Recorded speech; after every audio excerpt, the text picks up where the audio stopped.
idea. Okay, good morning. We'll call to order at 7:30. I'm going to the Pledge of Allegiance at first because we're going to get interrupted when the school does their Pledge of Allegiance, so we'll just start it at that point. Okay. Thanks to everyone for coming. First agenda item is recommended action approval of minutes from the March 6th meeting, and Jenny provided minutes to everybody. So if there are no changes, proposed changes to the minutes, I'm looking for a motion to approve the minutes from March 6th. So moved. Second. Moved by Mr. Lucy, seconded by Mr. Holmes. Any discussion? All in favor? Aye. Opposed? Motion carried. Okay. Old business, first discussion action, election of committee vice chair. As you know, Bill Facenti was our vice chair. He has since retired, so we need to fill that. So I'd be looking for some nominations of vice chair. Mr. Holmes. Anybody missing? I would like to nominate Al DeCourt as the And a second. upcoming. I Second. understand he might be interested. I thought you were looking at Tom. Any other nominations for vice chair? Okay, any discussion? I would just like to say that traditionally, we tried to have a school committee member and a city side person occupy those seats. I think it provides some balance to the whole thing. So okay, if there's no other discussion, looking for motion to approve Mr. DeCourt as vice chair. So moved. Moved by Mr. Lucy, seconded by Second. Ms. Glory. All in favor? Aye. Opposed? Motion carries. Old business item number Yeah. 2. Congratulations. Thanks. Discussion, building subcommittee update for Mr. McCaffrey. Okay, building subcommittee meeting was held in March. Officers were elected. Anna Lucy was elected vice chair. Are you gonna miss him? I was elected chair, and there was an approval on a contract for Holloman Elementary School. Any other questions for Bill? That was a quick meeting. I watched that one. Okay. So the third item for old business is discussion action approval of the March 13th, 2024. Okay. Just a point of clarification, should we approve the minutes of the subcommittee as the whole committee? Separate committee. Yeah.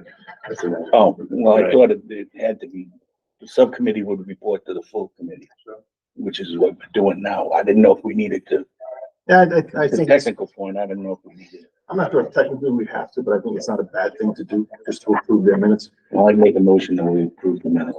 Okay. And second on that? Second. Moved by Mr. Holmes, seconded by Ms. Danbrook. Any questions on the meetings, minutes? That'll be for you, Bill, or whoever else is there. Okay. Hearing none, all in favor? Aye. Opposed? Motion carries. A project administration bid document release authorization. Steve, you're gonna do one at a time, right? Correct. Okay, so are we approving these? Approving release, yeah. The release of the bid, Yeah, right. our appearances for, first one is, bid 240010, construction management services for Pilgrim or Tollgate High School. And these were all written with our attorneys and everything. Right, that was, prepared by Left Field, OPM, and, reviewed by our council. All right.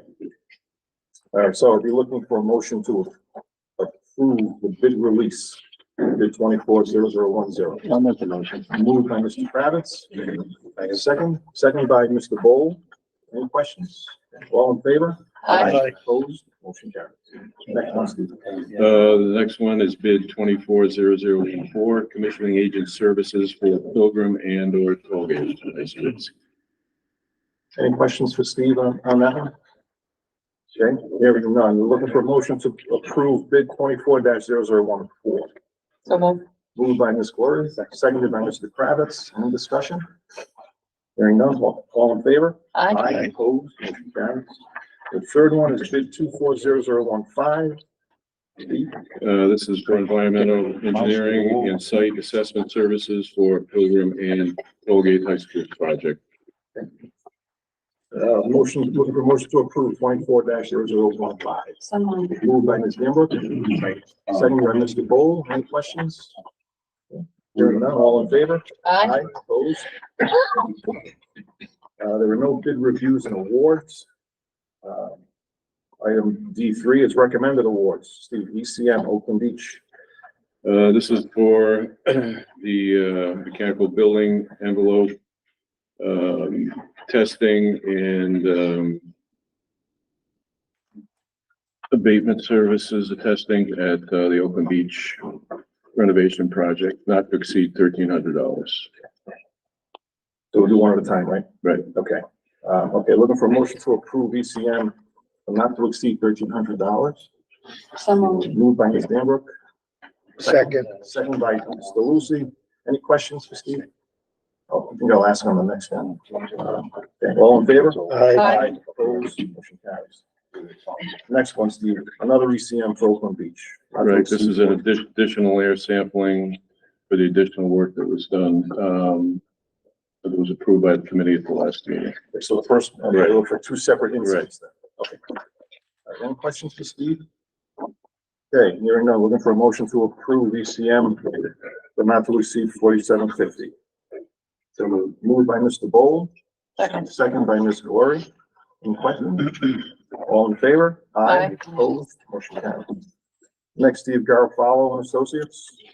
This is for additional updating the existing 2022 plans and ground penetrating radar for underground utility services that we need to verify locations of. For Tollgate, it is $20,360. For Pilgrim, it is $18,920. We seek your approval. And these are required. Right. Looking for a motion to approve Garofalo with a total of, well, for Pilgrim at 18,920 and Tollgate at 20,360. So moved. Moved by Mr. Kravitz, seconded by Ms. Glory. Second. Second by Ms. Glory. Any questions for Steve? Hearing none, all in favor? Aye. Opposed? Motion carried. Next, change order reports. Steve, first one is all aboard. First one's Allborg. This is for the Warwick Neck Elevator and Site Project. At the rear of the building, the last storm we had, the upward flashing up against the roof line along the rear windows on the second story. The wind caught it, took the flashing back. It's got to be repaired. We've got water coming in every time it rains. It's going to be done, if approved by, through Allborg R&H Roofing Services. We have to rework that whole line.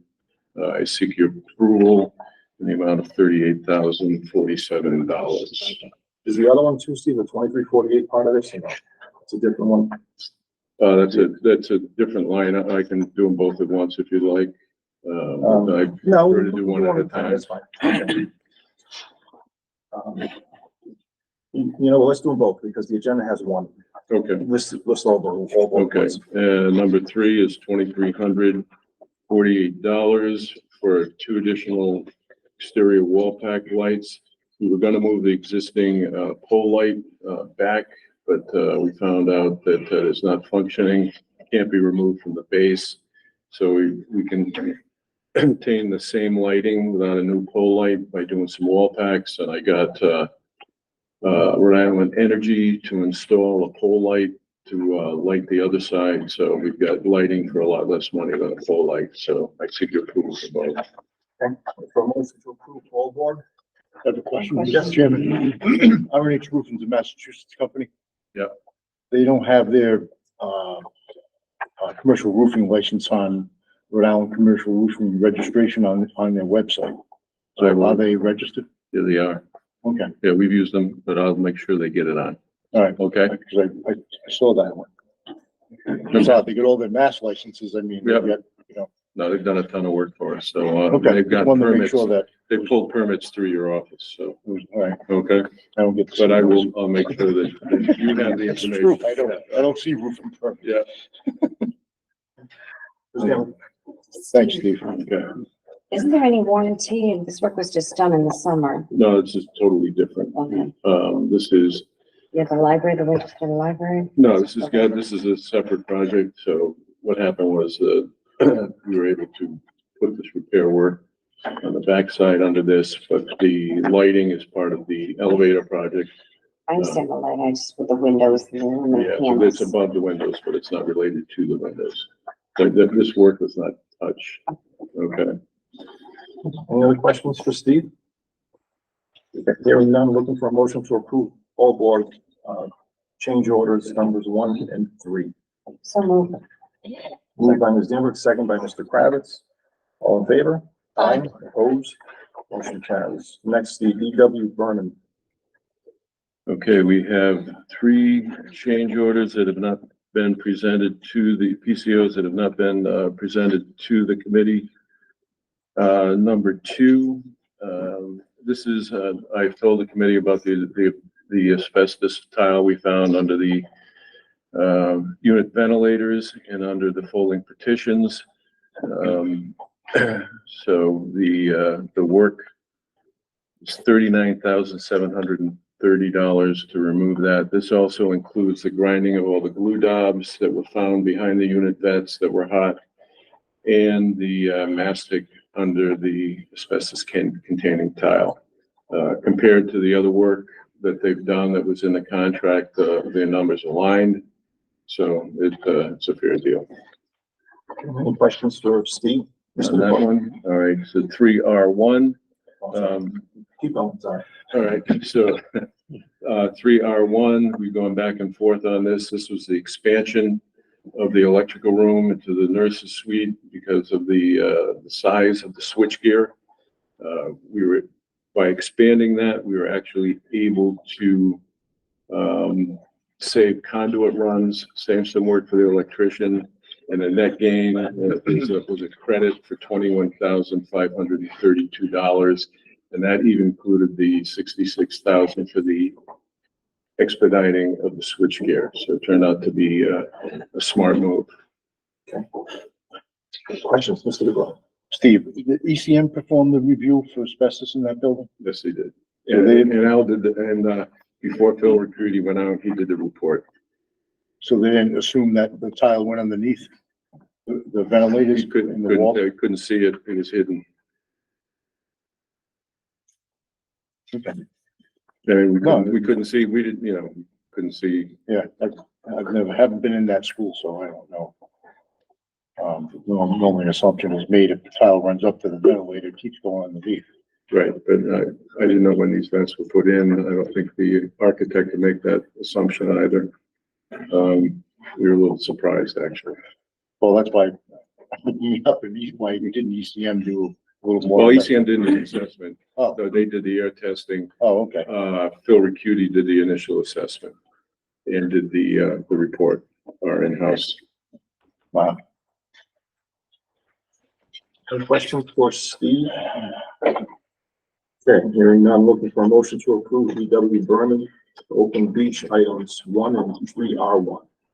So moved. Moved by Mr. Holmes, second Second. by Mr. Lucy, all in favor? Aye. Opposed, motion carried. We didn't do number 12. All right, look, we'll do number 12. Number 12 was where we found the asbestos pipe insulation in the kindergarten toilet rooms. $6,442. We kept them separate. They were found at different times.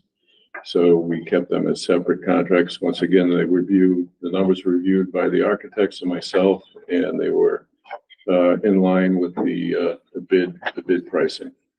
Seek your approval for that. Any questions for Steve on that one? If not, I look for a motion to approve Oakland Beach change order number 12, $6,440.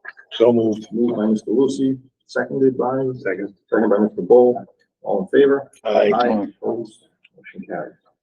The next consent payment authorization. Steve, application 1. Okay, Paul Board Construction, application 1 for Greenwood, $680,105, reviewed by the architects and myself. We seek your approval. Any questions for Steve? No. This is part of the ongoing project there, anyway. Right, we do it with the early start, getting ready. Right. So we can get this project done during the summer. Okay, looking for a motion to approve Wallborg application 1 for $680,105. So moved. Moved by Ms. Danbrook, seconded by? Second. Mr. Bowl, any questions for Steve on that? Hearing none, all in favor? Aye. Aye, opposed? Okay, Steve, application, item B, application for Warwick Neck ADA elevator. Application number one, once again, they're starting, whatever they can get done early, they're doing. $214,365, again, reviewed by the architect and myself, and we seek your approval. Okay, any questions for Steve? Let me look for a motion to approve the application for $214,365. So Moved by Ms. Calori, second by Mr. Kravitz. Any questions for Steve? Steve, we're on budget with this project? The elevator project, yeah. And for those who don't know, this Governor's Office on Disabilities essentially threatened to bring us to federal court for not having an elevator. We had a ramp there, but it wasn't sufficient enough, so it was unplanned, unbudgeted, but we have to do it. Yeah, So we negotiated, I think you remember, we negotiated with the Department of Justice on this. Went back and forth, and we have to put in an elevator. The problem was the two-story addition was not accessible, and to do it, make it accessible and the playground accessible, we had to do a 3-stop elevator. Associated site work. so it's been moved and seconded. Just looking for a vote. All in favor? Aye. Opposed? Motion carries. Next, Steve, item C, application 17, Sherman. Sherman, the project is done. There's a couple punch list items. There's still some money left that will cover those. Application 17, $30,327. Seek your approval. Looking for motion to approve application 17 for $30,327. So moved. Moved by Mr. Lucy, seconded by Mr. Bowl. Any questions for Steve? That's not a final, Steve. No, there's $10,000 left approximately on that. They were wrapping up the minor punch list items. Yeah. We have a cracked window, pane, couple minor items. It's more than enough money we're holding for. Questions? Okay, hearing none. All in favor? Aye. Opposed? Motion carries.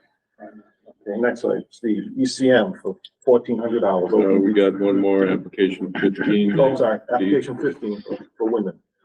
174,176. Once again, as you know, that's been a difficult project, waiting on Rhode Island Energy to get the final, waiting for the generator, waiting for the transfer switch, which took 2 years.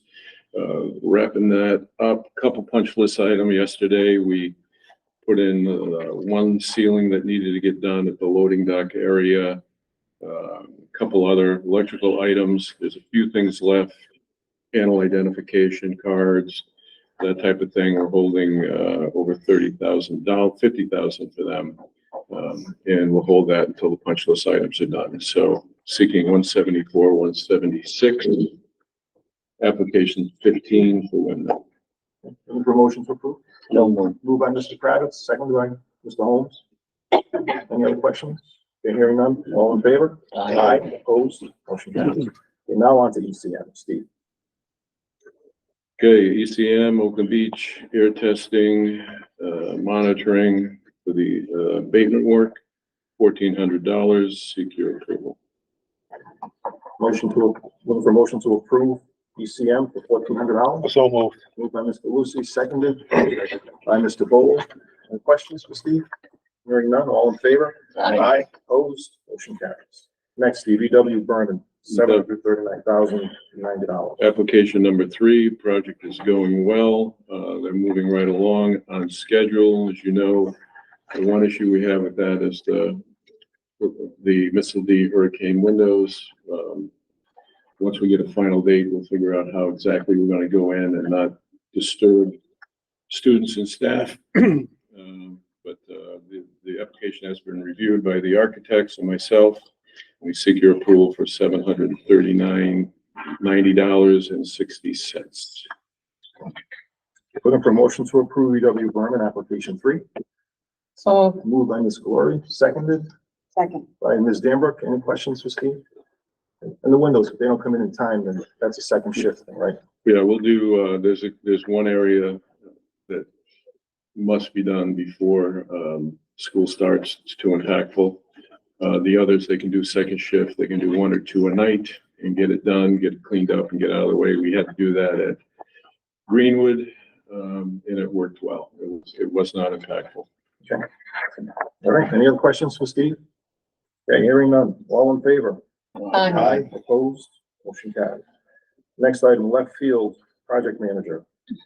The monthly invoice for the OPM work for Pilgrim and Tollgate. If you have any questions for the team, they're here. Any questions for Steve or anyone from left field? Is this their first invoice? Second. Second, okay. Third. For February services. Kristen does. All right, so looking for a motion to approve left field for $110,000. So moved. Second, moved by Mr. Lucy, seconded by Mr. Kravitz. Any other questions? Hearing none, all in favor? Aye. Aye. Opposed? Motion carried. Next, SOM Architecture, $389,711. For the design work at Pilgrim side on the high school's project, $389,711.50. Their monthly invoice. Any questions? Be happy to answer. Their team is here also. So looking for a motion to approve SOM, So moved. moved by Ms. Glory, second by Mr. Holmes. Any questions for Mr. Gothberg or anyone from SOM? Hearing none, all in favor? Aye. Opposed? Motion carried. Next, the Secoshing and Associates, items I, J, and K, for $6,478.32. This is okay, you can take these all at once. Yeah, this is for the design work for the Greenwood, Warwick Neck site and Warwick Neck elevator projects. Rebid, ongoing work, and construction administration. Seek your approval for $6,478.32. Okay, looking for motion to approve Secoshing items I through K. So moved. Moved by Mr. Lucy, seconded. Second. By Ms. Glory. Any questions for Steve or from, to Secoshing? Okay, hearing none, all in favor? Aye. Opposed, motion carries. Okay, on to new business, discussion, project status update for Mr. Gottberg. Steve. Okay, so Oakland Beach is on schedule. We have the CAD ready for the new transformer. Everything is inspected. The bollards go in as soon as it stops raining. As soon as the bollards are in, then we get in the queue for the transformer. Rhode Island Energy does not work like Engrid did. They used to give you a packet and you get everything done. They come and look at it. You're fine. At Rhode Island Energy now, they inspect every little thing on the way, including the sonotubes for the bollards, and they will not put you in the queue until the bollards are painted. So we're hustling to get that done. The rain's kind of killed us, but it's in good shape. Looks like it's not going to impact us. Inside, everything's going really well. Ductwork is in good shape. Interior units, the VRFs are going up. Rooftop units will start being placed in April. Couple RFIs about steel, minor stuff, but no cost impact at this point. So I'm comfortable with this project. Warwick Neck, whatever we can do ahead of summer work, we're trying to get done, doing some site prep, buying sewer pumps. Okay. Warwick Neck site and elevator project. Yeah. Oh, okay, that's part, okay. Yeah. Okay. So that's why you saw that application payment. So we're doing well there. At Greenwood, we've actually been able to do a ton of work. February vacation yesterday, we're doing a lot of demolition, hole cutting through the concrete deck up on the third floor. Getting a lot of penetrations ready for the ductwork. We had to open a large hole in the roof to get the ductwork in that act area. So that's been prepped, ready to go, sealed up, watertight. Finished that up yesterday. Pleased with that. That's going to help us immensely as we move forward with our summer schedule. Everything is ordered. A lot of units are already in storage at Bay Crane. So through Delta, so we're in good shape there. Feel good about that. Any questions on the projects? Any questions for Steve on any of those? Okay. All right, next is discussion, bid 24-0010, review and preparation for the 5th interview for left field. At this point, I'll turn this over to left field for a second. John, you want to kick us off? Yeah, hello everyone. So we have a brief presentation for you folks. As we know, you just approved the bid. We are trying to procure the services of a construction manager to come on board for pre-construction services for the next 10 and 11 months to advise on constructability and budget. And I will go through just quickly the agenda. We're just going to go through the schedule. We'll tell you who ended up proposing on the bid, proposal review, the process.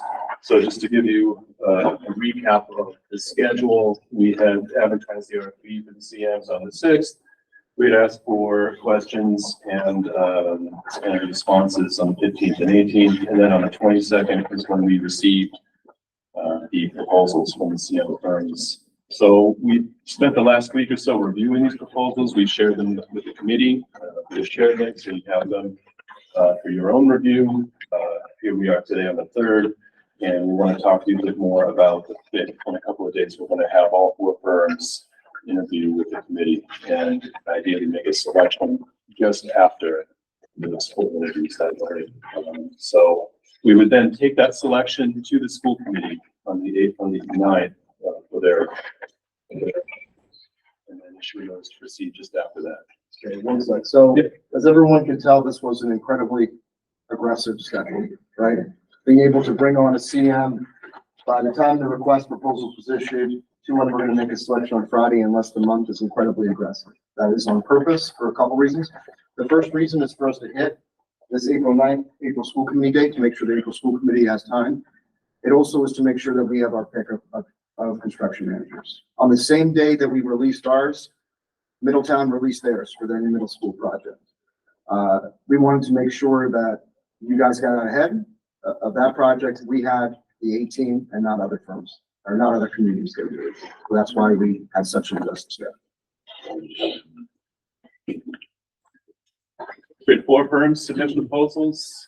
We had Outboard Downs. It's a joint venture. You folks are familiar with Outboard. They do a lot of work in the district, but they're smaller, relatively speaking, and thus they partner with Downs, a larger firm, to make sure they have the capacity to do projects of this scale.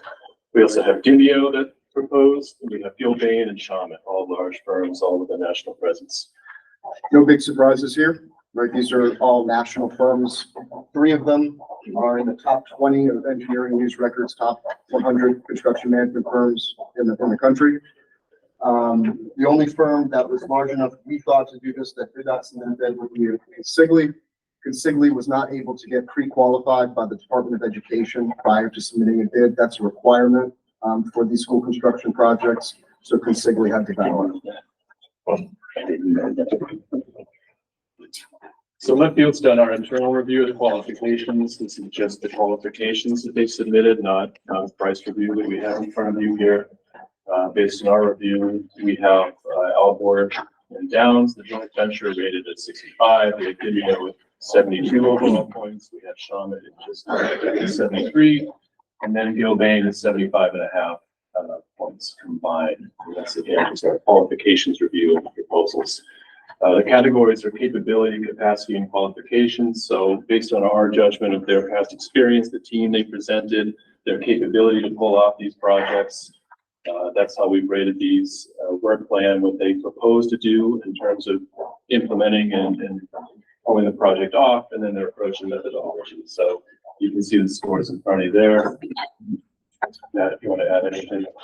Yeah, I will just say that also in going into looking at these proposals, we are doing work with Showman right now in North Providence. We've done work with Dimeo, and then also Leftfield has done work with Gilbane, not in Rhode Island, but in Massachusetts.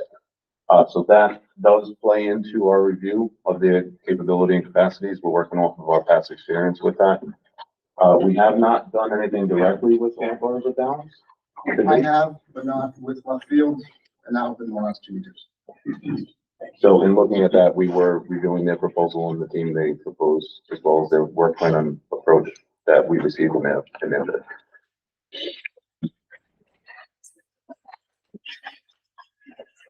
So here's the schedule for the interviews on Friday. We're gonna start at 7:30 a.m. with Warwick Downs, and this was picked completely at random by literal hat selection, pulled from the hat. 8:40 at interview Dimeo, 9:50 we do Gilbane, 11 a.m. Shaman, and then after that we would deliberate as a committee and make the selection. We've given them each an hour. You have an agenda in your packet. And we have given them 4 questions that we want them to respond to within their presentation. Before I talk about that, this is the evaluation matrix that we propose that we use, the committee uses. Overall impressions through chemistry, response to the questions, and response to any add-on questions. I have a suggestion that we have actually printouts of the matrix that I can hand out to the committee. You can enter your scores. We'll take advantage of the scores, and by way of doing that, we'll have overall evaluation scores that we can factor into the eventual selection. Here's the copy that I can hand out to each member of the committee. You can enter the score. We can tally them in real time. Just to add a little bit to that, when we do that as part of the interview process, it is good to keep it limited to the interview day. Because please don't bring in your past experience or anything from the proposals or anything that you might have seen in those proposals, because we do want to see the true team chemistry of the group that's here. This is supposed to be the team working on the project.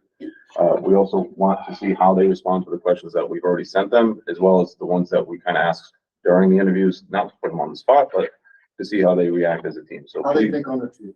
right. So please keep that to the interview process of the day. And then we'll combine that with our review of the proposals, and then also with our review of how they priced their different options, the pre-con, CMP, and general conditions. Just repeat that again.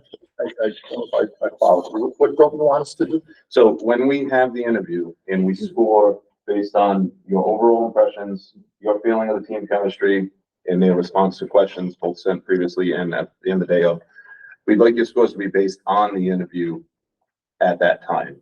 Please don't bring in any bias from past experience or from what you've seen. You can ask any questions we want, right? Yes. Okay. Yes. Do we know your 4 questions that you already sent? Yes. We're gonna, Bring any back. Here they are. so provide an overview of why your staff were specifically selected and proposed for this project. We'd like them to reference direct relevant project experience, which may include public K-12 facilities, occupied renovations and sites, urban environment, and experience working within project labor agreements. Discuss experience working together and skill set each individual brings to this team, and specifically describe proposed roles and level of engagement. Elaborate on your team's capacity and ability to prioritize this work. Much like when you guys were selecting an OPM, this is potentially a relationship for 5 years. We want to make sure that the people that they're assigned to the project are capable, that they'll work with the school building committee, that there's a personality mesh. This question helps that team chemistry. I'm sure that you guys are looking at too. Second one is to present a case study that your team has completed that is most comparable to the Pilgrim and Tollgate High School projects. Please include project specifics, including budget and MBEWB compliance statistics describing in detail factors that cause the project to be over or under budget. This third question is obviously very important. The last 2 years have witnessed a tremendous rise in construction costs, extended lead times, and limited product availability. How will your firm's approach add value to the educational community while maximizing a limited project budget? What strategies have you successfully implemented on projects to keep costs down, mitigating lead times, and provide flexibility into the project schedule? Using the information provided, identify in detail at least one potential opportunity for the program to reduce costs while still delivering the educational program in full. This is probably the most important question for most of the people on the school building committee. We've asked them to really dive into this, take a look at the schematic design plans, see where they find areas to save that, to create value. And then for anybody that works in facilities and perhaps for the principals, this fourth question is probably the most important. So closeout is often the most frustrating phase of any construction project for the owner. Please describe your approach for handling the closeout process, including strategies to keep subcontractors engaged in performing work on these projects. Describe your experience solving end user controls and mechanical problems post-occupancy. What steps do you take to ensure that systems are functioning, staff are trained, and hands-offs are effective and efficient? Everybody knows that you have a brand new school, walk into it and things aren't working right. It's incredibly frustrating for staff. You're gonna get a lot of pushback from the community if things aren't working right. So this is our question to set the tone for the entire project that we as the school building committee and us as your representatives will not be accepting of them knocking the job out and then completely demobilizing and moving somewhere else. They need to have staff on site to respond to problems in real time.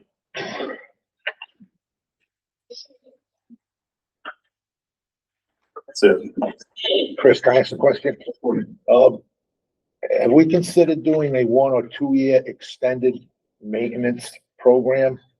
Sometimes, you know, you come in every quarter, you change the filters and so that to help the school district, you know, train what the maintenance is gonna be. I mean, sometimes that's a So, good idea. so Left Field has their own MEP members on staff that will attend every single training. They will document, provide meeting minutes to make sure that all the trainings are happening. I believe that with the mechanical systems as specified, I'm going to make an assumption here that there's probably a 1 year warranty for training and for systems like that. Extended warranties can be added as add alternates to the specifications process. There is a cost with providing those, so I think add alternates might be a good way of taking a look at that. The project as a whole has a 1 year craftsmanship or workmanship guarantee as well. Certain building systems like your roof may have 20-year warranties, windows, things like that, but our staff, our MEP staff is there to make sure that. However, one of the things that we've done, and I've talked to the architects about, especially on starting on the smaller projects, is especially with the rooftop units, the filter changes and that type of thing. We incorporate now a year where they come and they do those quarterly changes. So they do the maintenance as well as. Right, so they do that, they take care of the issue, but it also helps with the training of our staff as it moves forward, because we ran into a problem, we didn't do that with the first couple. It's turned into a nightmare, so we reacted and changed. So we're gonna look to incorporate that with this. Specific question, are all 4 firms proposing to do both schools or are they split? All firms have proposed both schools and individually. So it's not determined yet. Not determined yet, but we did see, as expected, we did see cost savings, when the school bid on both projects at once, in terms of labor and supervision and things like that. Buying power, also being able to buy 400,000 square feet as opposed to 200,000 square feet. There's a lot of ways that it becomes more efficient. You guys want to go over your, a little more in depth on your, scoring, your preliminary scoring? Just 1 second though. I got a question and a comment. Question your, project labor agreements. You mentioned that in question 1. I know you guys were on pursuing that. We have a report. We're investigating. Still. Yeah, it's still under discussion at high levels. I actually met with the union yesterday as well. We just want to make sure that with all the projects in Rhode Island, that there's adequate staffing. They have assured us that there is so.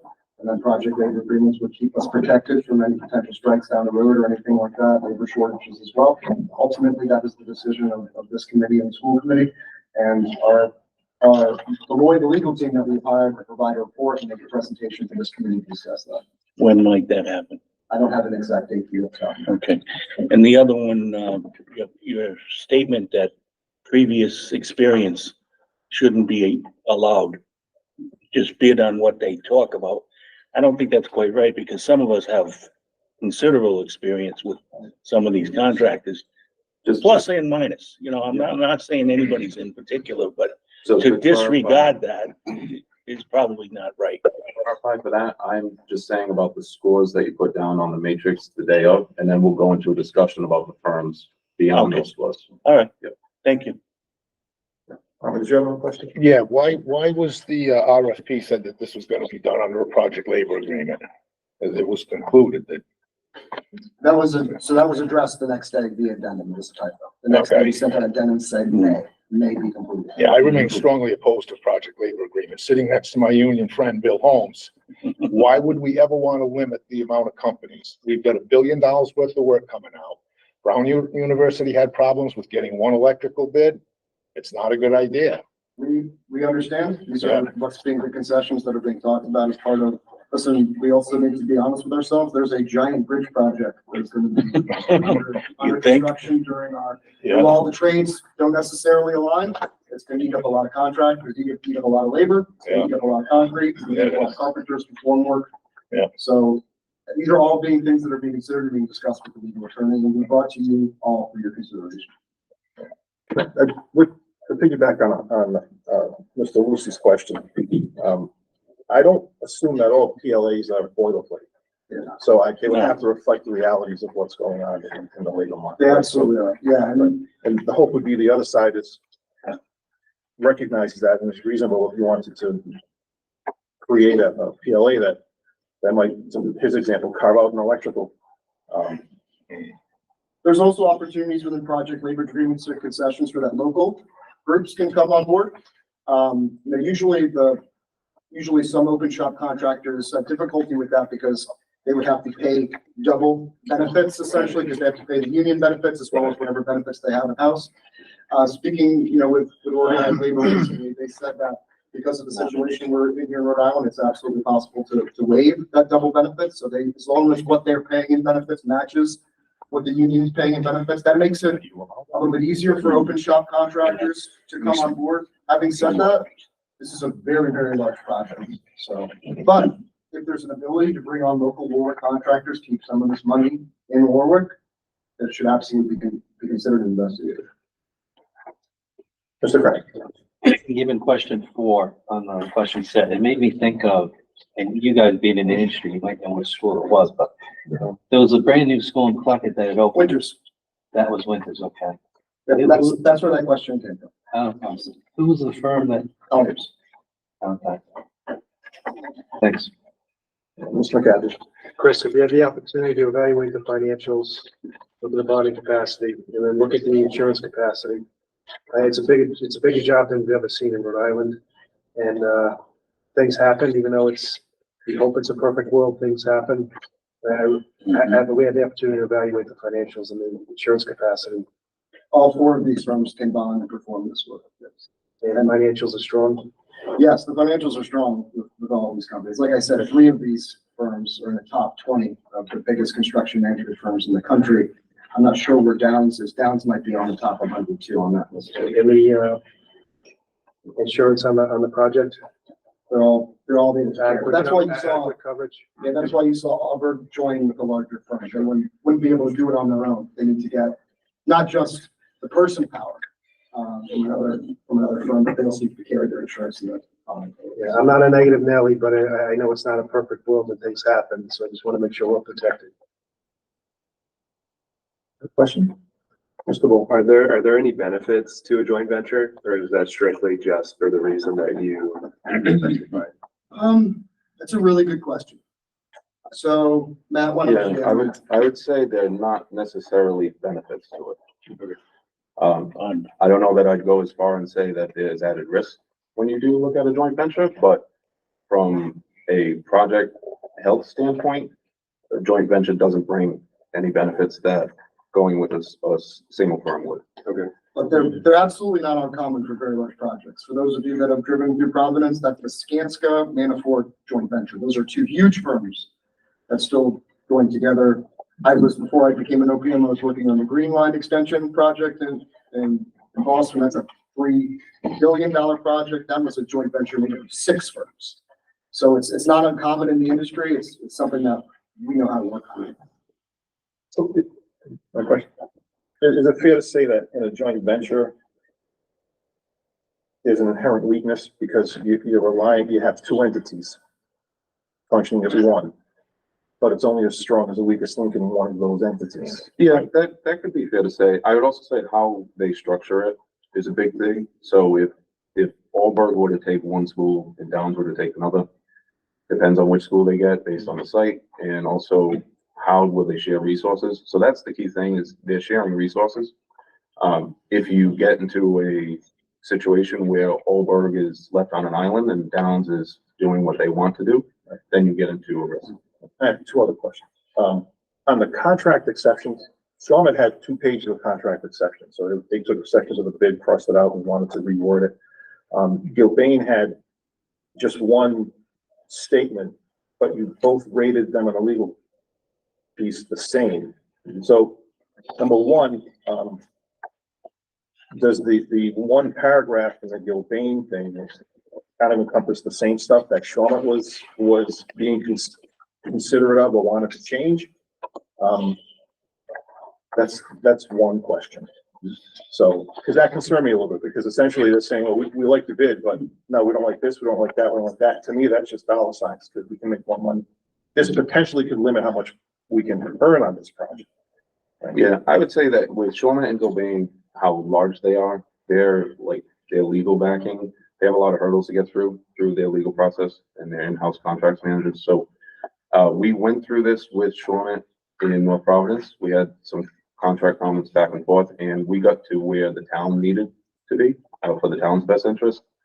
As far as weighing them equally, the way I take a look at it is, if they do make comments to the contract, it's sort of, okay, you've leveled yourself now to the 2.5 points that we gave them here.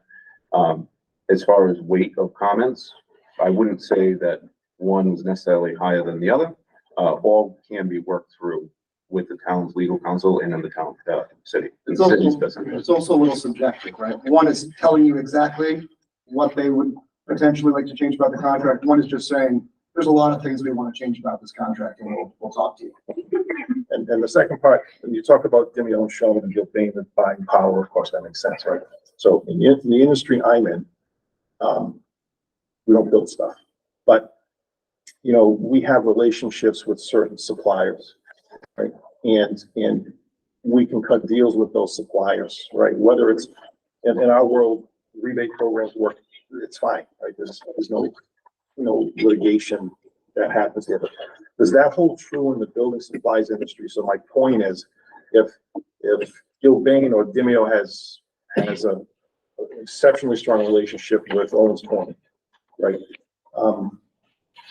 Would the savings from their buying power completely translate into the project, or does some of that get kicked back? I hate to use the word kickback, it's the wrong word, but is it rebated back to them, which doesn't flow into the project? So no, it's an important point that you bring up. So this is a constructive manager at risk procurement process, meaning that Gilbane, Dimeo, Warwick, Downs joint venture, whoever it is, does not make money on marking up their subcontractors or the material prices. We see every single bid, and we come to you with every single trade amount, and we say, this is the masonry, these are the 6 bids that we got, these are the recommendations. They do not make up money. That's a general contractor, a design bid build. That's how they make their money, is by either marketing up or, you know, trying to cut corners to find to save money, things like that. The CMAR, they make their fee, that's it. If the project value goes up, that's their fee. If the project value goes down, that's their fee. So it's for us, it's a much more transparent way of you guys seeing what you're getting. And then you are right, with 400,000 square feet potentially of buying, especially if the architects are working great together with specifying singular products so that we can purchase 400,000. I was told of a recent story by an architect sitting in this room where they were able to change all of the manufacturer for a certain set of materials, and they saved, what was it, Steve, $80,000 just by specifying the same manufacturer across the school. So I mean, that was a much smaller project, only a $12 million project, but you can start to see where these would add up. Well, and I noticed that in 2 of the proposals, it was Dimeo's and Gilbane's, they actually spoke about the projects. One of them recommended, if you're gonna use lighting, did the spec say Musco lighting or something? That's exterior lighting, yeah. Yeah, so you could use another vendor. So, you know, to me, that shows that they looked at the project somewhat in depth. Yeah. Now, I didn't get that from Shawmut, but it doesn't mean they didn't. It just, maybe they would hold that for the interview process. But, so, as a layperson, when that information is in there, that speaks a little bit as to how how deeply or seriously they took it. Shows they're paying attention, that's for sure. So just to add to that, to your question, Dave, when you realize the buying power of the larger firms, Demio, Schulman, Gilbane, you get what you receive in terms of a benefit is the lead times sometimes come down because they know these firms are so large and they're going to be doing more projects. They'll be ordering more equipment from them. They know these firms do work on design build projects with architects and engineers, so they will have a voice in helping to specify that equipment. And then to your question on how it translates back to the owner, with this being a GMP, any savings they receive in terms of having those relationships will come back to the owner as savings to the project. And your job is to police that. Yes.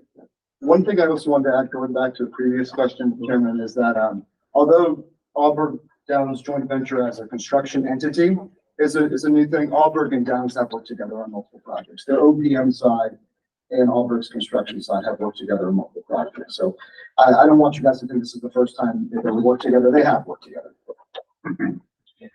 Chris, is that structure one and done, or is that I think it's a long-term structure? For Auburg's Downs, Yes. they've come together on, they bid North Providence twice together as a firm. From what I understand, they're left out of the Providence projects because Downs is the OPM for Providence, and they can't go after that. There's not a lot of other design builds. I think Downs is also the OPM for Woonsocket, so that one that went design build, they couldn't join up on together. I think from what I've heard through the grapevine, one of the Middletown projects might go open for a joint venture like that. Colliers is the OPM there, so they might have a chance there. They just don't have that many chances, right? Where Downs does a lot of work around. Is Auburn the loan at URI? Auburn is along with URI. They've got a big project at URI right now. Yeah. Chris, one other question related to that. The fact that Downs is the OPM for Providence, and they said so many projects they had in their hopper when they interviewed for the OPM. From a staffing perspective, does that put pressure on the staff they have there? Is there overlap between the staff who would be part of the construction project and staff who would be part of an OPM? A little bit of a slippery slope for me, Dave. I don't want to negatively discuss a competitor of mine. I can just say that. Hypothetically. Yeah, their OPM business should be pretty separate from their construction manager business, right? They should have because of conflict of interest, they should be clearly delineated. Would staff cross over? Yeah, so that would be, I mean, that could hold true for even Demio or Gilbane, depending on the number of projects they have, right? So, okay. Yeah, I'd say it'd be no different than having multiple projects at the same time. You have certain staff that across the board will be in the project controls, accounting, accounts payable. But yeah, like Chris said, their OPM project staff and their construction project staff should be different. Okay. I imagine. Any other questions for anyone from Westfield? I got one question, Chris, regarding surety, have you been involved with dual obligee bonds where the CM is not bonded, but all the subs are bonded and they run through the CM to the owner? Yes, So- but when I was a different firm, yes, I did a project like that. I mean, they're carrying $1 million to bond themselves. You know they're gonna bond all the subs anyway. So sometimes that's a good idea, save $1 million, just bond. And we'll also take a look at how the insurance or sub's gonna carry the insurance, or is this gonna go CSIP, right? There are a lot of discussions we have to see what value is provided by the services. Right. With the amount of money that's at stake, I would assume that most of those decisions will go through this committee. I want to go back to the, Yeah, I think the committee could use a little explanation on your scoring process there, what you guys were thinking. well, John came that up. But again, the parts that we look at in their proposals are their capability, capacity, and their qualifications. And to go into some depth on this, what we're really looking at here is capacity and qualifications in terms of their past experience on lake projects. Capacity is probably my biggest thing to look at there. I'd like to see that. Good morning, Oakland Beach Sea Stars and friends upstairs. Today is Wednesday, April 3rd. Please stand and face the flag. I pledge allegiance to the flag of the United States of America and to the republic for which it stands, one nation, under God, indivisible, with liberty and justice for all. Please remain standing and think about making positive choices today.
And to my third and fifth graders that are taking my class today, try your best.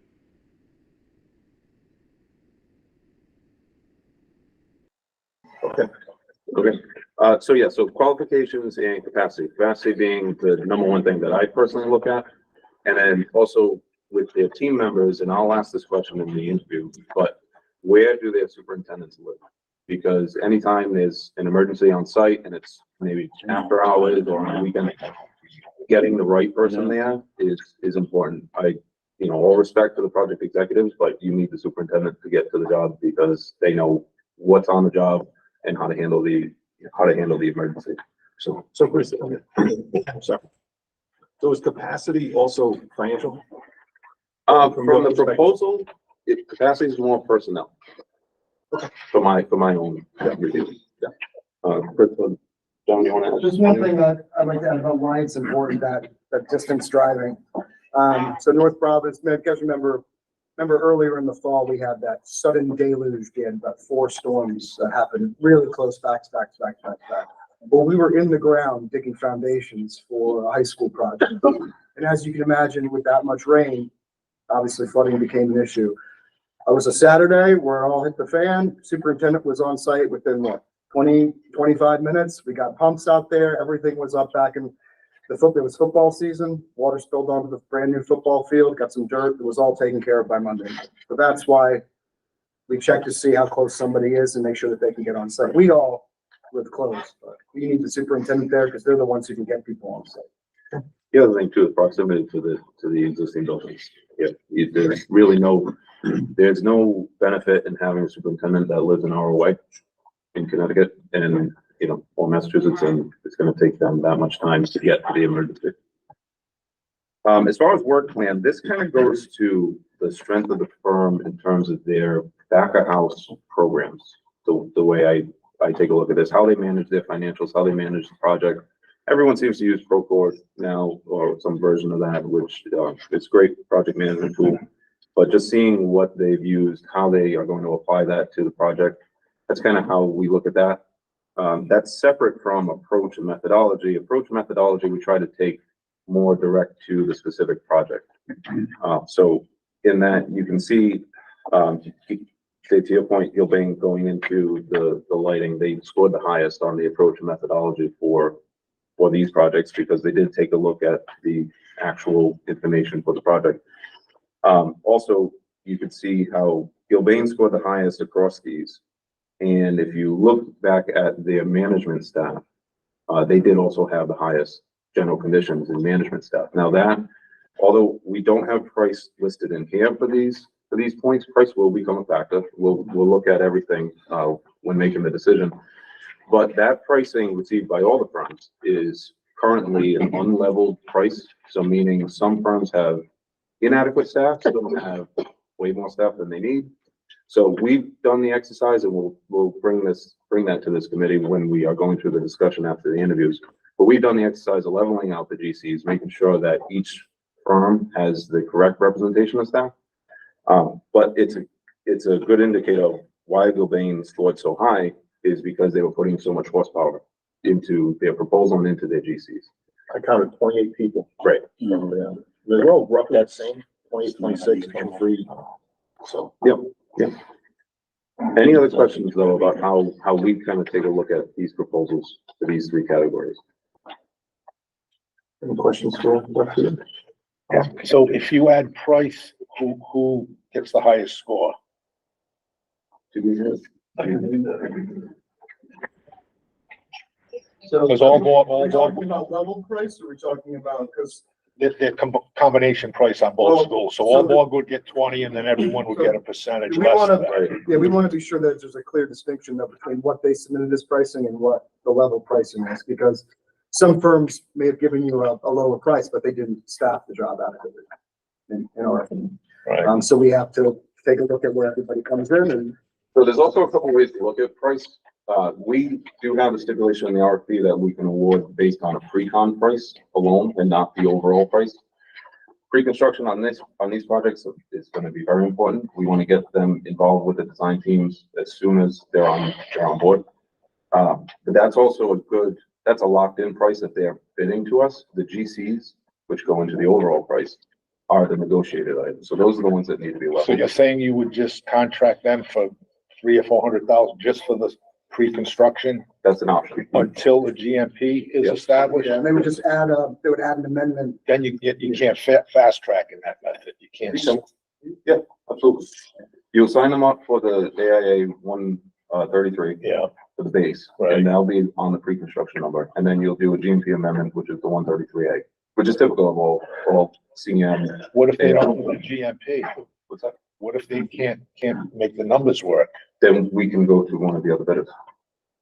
That way, also, if you lock them in for pre-construction, you're not guaranteeing them. You can't have it both ways. Either you have pre-construction to get a GMP before any work starts, or you just roll the dice and get the site package awarded, get the concrete awarded. You can't. So do when I both. say you can fast track to the point of awarding contractors, we wouldn't have them award any scopes and then try to take them out.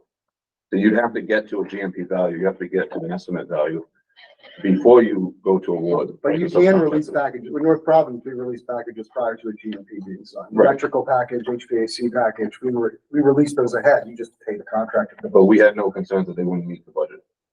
So we kept that. That was also a design build contract. Chris, can I ask a question?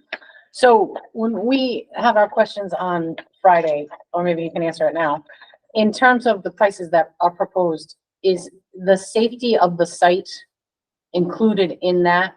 You know, I know we had talked about that when we interviewed OPMs, and it's obviously a concern of mine, being the principal and of that ground, and is that price included?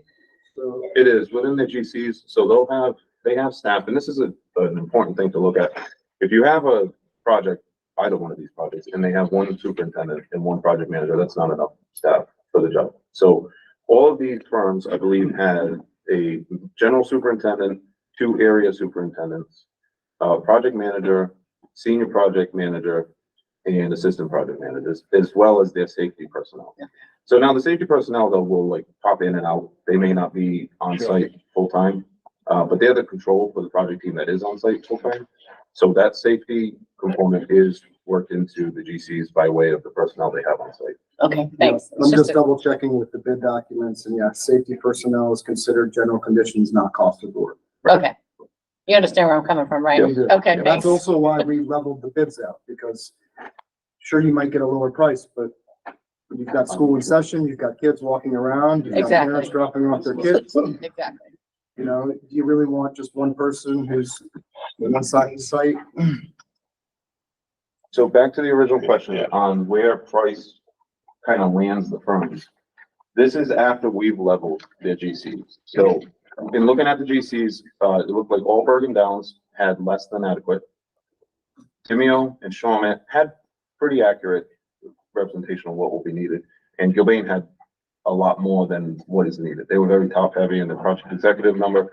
And they had an extra superintendent, which seemed to be just extra, really. So when we do level them, and again, we're going to look at it a couple different ways. Pre-con, combined pre-con for just Pilgrim, just Tollgate, and then total combined, which includes the GCs and their CMC, and then total for Pilgrim and total for Tollgate. And I think it's fair to say across the board, Gilbane is in the top, or except for Tollgate. Really.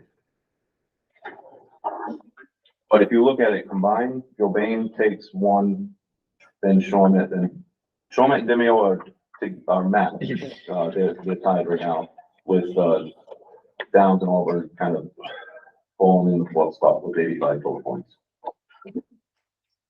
So this is why this whole process is, there's so many components to it. There's the price, there's the proposals and the interviews. But if you use the numbers that they submitted for total cost for both schools, Aalborg would get 20 points, because they were the low price. Demio would get 16.18, Gilbane would get 12 because he's so much higher. And Shawmut would get 14.64. In that case, Demio would be the highest scorer based on your original things and doing the proportional pricing as submitted. So I do want to say though, that pricing is what they provided that time of bid. Right. As the design gets further developed, as they get brought on board, their pricing will mold to what the project really needs and what the city needs. So that pricing that we receive now is a good baseline, but it's tough to go off that because as soon as you sign a CM on board and maybe the design comes out and there's one component that they can use, they might inflate the GCs. So if you come in with a low GC number, get them on board, they might take that opportunity to then balloon their GC number so that they're not losing out as much as what they could have had if they had bid it originally. but based on the RFP, you were to use their submitted numbers. If you were just to use, you weren't gonna level anything out. Because the pricing levels itself out, the higher you are, the less points you get. When we say level, we would level their GCs because we wouldn't want to accept something that we don't want. So if they're giving, just take Gilbane for instance, they're giving extra project executive time. We don't need $1.2 million worth of project executive time. And we wouldn't accept that. We wouldn't award to them based But on that gets reflected in their higher number because they get less points if you divide their number by Aalborg's number. Right, Follow but that's, me? I am following that. But that's not the best practice in how you look at the pricing. That's how the RFP is structured though. I understand what you're saying. Right. All right. I didn't see that last orangey, whatever color that, the peach color block. Is there any reason why? All the other charts were included, but I didn't see that one. Is that what you were gonna go over with us on Friday after Yes. the interview? Yes. Right? So Yeah. we would have that All for right. Fridays. Yes. For Fridays. meeting Okay. to see Because what- that's gonna change. So we didn't want to provide that now because it's not complete yet. Once these scores are entered in after the interview, Okay. then those I points got will you. be, Yeah, these are the Complete. interview scores column here, which aren't obviously complete yet, so. It's not a complete tally, that's why we didn't want to go through it. another thing that we'll have to look at, say we go into, we get a complete score and let's just say Gilbane, it wins on points, but Shawmut or Demio or even over are close, maybe 1 or 2 points behind. We'll then also have to consider price that was received. So it shouldn't just be based on the points. The points are a good kind of direction, but we also have to look at the project budget and see where this falls in this line item on the budget. This is particularly important if there's anything in the town charter that requires you to provide the low bid. I don't believe that to be the case here in Warwick, but in other communities we worked in. Yeah, so in other communities we have worked in, there is in the town charter that you have to select the low bid. So if you are going to choose someone higher, you need to qualify why you are choosing a higher price. It's not as relevant here, but there's another reason why we go through the process. Any other questions for left field? Right. One other point, when we are going through the interviews on Friday, I encourage you to ask questions as we go versus wait till the end, just because instead of running out of time and then we have the next bit of waiting the whole way, it's better to kind of keep it rolling, almost as a discussion, really, to keep the questions pertinent to what they're speaking about at the time, and then that way you also don't forget to ask a question. Friday, I'm gonna let you guys run this. Okay, so questions, I mean, you guys are gonna run that meeting. But we encourage you to think about what's most important to you in terms of when you're asking your questions, what's most, might be safety, right? Might be finances, right? How well do they pay their subs on time? Things like that, you know, might be their work experience, project labor agreements, or it might be their experience bringing in local contractors to work on jobs to keep on. Whatever is most important to you, bring that question to the table. Okay. All right, anything else from left field? All right, at this point, it's public comment. There are a couple members of the public here. Feel free to have, Is this gonna be available on YouTube? Yes, it was, Dr. Taylor was here. He was brought in to make sure. Friday's meeting, we'll have a lot of presentations. So we just have to, we're gonna work out between he and I, how we're gonna run that, because I want to make sure that the presentation that you see on the screen as an attendee shows up in the recording. So, but yes. Anything else other than that? Then at this point, I look for a motion to adjourn. So move by Mr. Capri, second by Mr. Holmes, all in favor? Adjourn, thank you.